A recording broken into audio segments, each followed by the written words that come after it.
It had been almost 3 years since Emily walked out of my life. One evening, she came home looking restless, saying she needed to find herself, and that our relationship had become too predictable. I remember standing in the doorway as she packed her bags, holding back tears, wondering what I'd done wrong. She didn't cry. She didn't even look back. The first year after she left was the hardest. I deleted her number, but I couldn't bring myself to erase our photos from my phone. Every street we used to walk together, every song on my playlist, felt like a knife twisting in my chest. Friends told me to move on, but I didn't know how.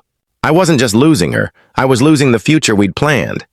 Time, however, has its own way of healing. Slowly the pain dulled. I focused on work, started traveling, picked up painting again. Somewhere along the way, I met Sarah. She wasn't anything like Emily, where Emily was unpredictable and fiery. Sarah was steady and warm. With her, I didn't feel like I was constantly fighting to prove my worth. We laughed easily, shared quiet moments, and built something I didn't even realize I'd been missing: peace. Then last month, Emily called. I almost didn't recognize her voice. She said she had been thinking about me for a long time, that she'd made a mistake leaving, that the self she went looking for was never out there. It had been with me all along. She wanted to meet.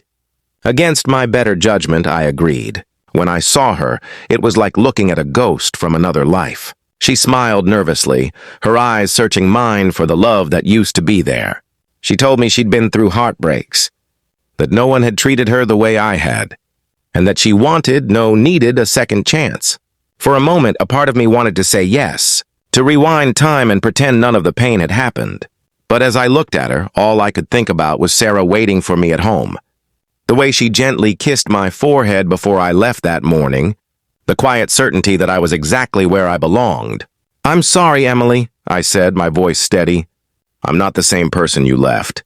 And I've found someone who loves me the way I need to be loved." Her smile faltered. She nodded, trying to hide the disappointment in her eyes. We said goodbye, and as I walked away, I felt something unexpected: relief. Not because I'd rejected her, but because I finally realized I had truly moved on. And for the first time in years, the chapter with Emily closed completely.